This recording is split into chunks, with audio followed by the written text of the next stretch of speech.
These people hold that the law of karma has naught to do with man's theories of ethics or religious dogmas or creeds, but has as the basis of its operation only universal and cosmic principles of action,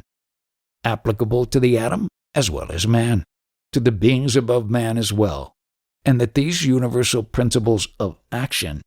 have to do with the evolution of all things in nature, according to well-established laws,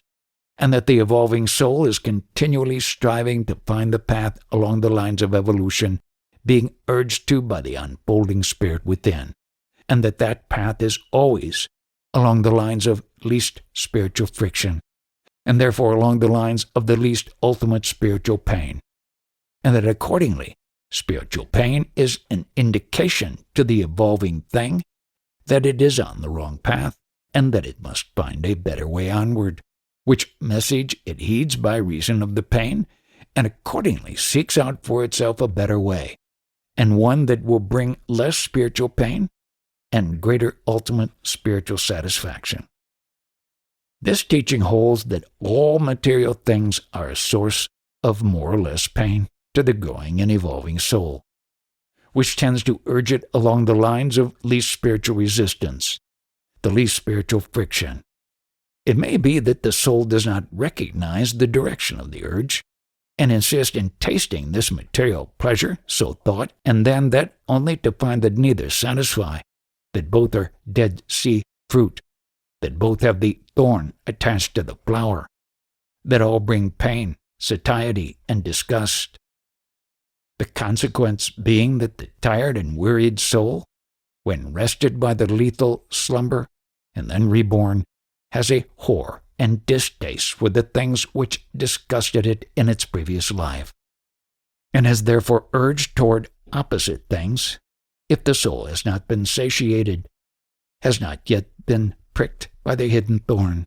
It wishes to go on further in the dream of material pleasure, and so it does, until it learns its lesson. Finally perceiving the folly and worthlessness of materiality, it emerges from its cocoon and, spreading out its newly found wings, takes its flight for higher planes of action and being, and so on and on and on, forever. Under this view, people are not punished for their sins, but by them, and sin is seen to be merely a mistake, not a crime, and pain arises not as a punishment for something done wrongly, but as a warning sign of hands off. And consequently pain is something by which we may mount to higher things, to something better, and not to a punishment.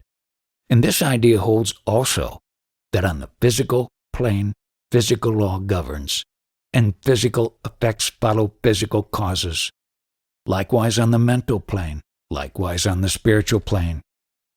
And therefore it is absurd to suppose that one suffers physical pain as a punishment for some moral offense committed on another plane. On the contrary, however, this idea holds that from the physical pain which was occasioned by the operation of physical law alone, one may develop higher spiritual states by reason of a better understanding of the nature of pain in oneself and others. And this idea refuses to recognize material pleasures or profits as a reward for spiritual or moral actions. On the whole, this last mentioned conception of karma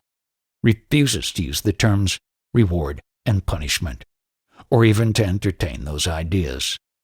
but instead sees in everything the working out of a great cosmic plan, whereby everything rises from lower to higher and still higher. To it, karma is but one phase of the great law, operating in all planes and forms of life and the universe.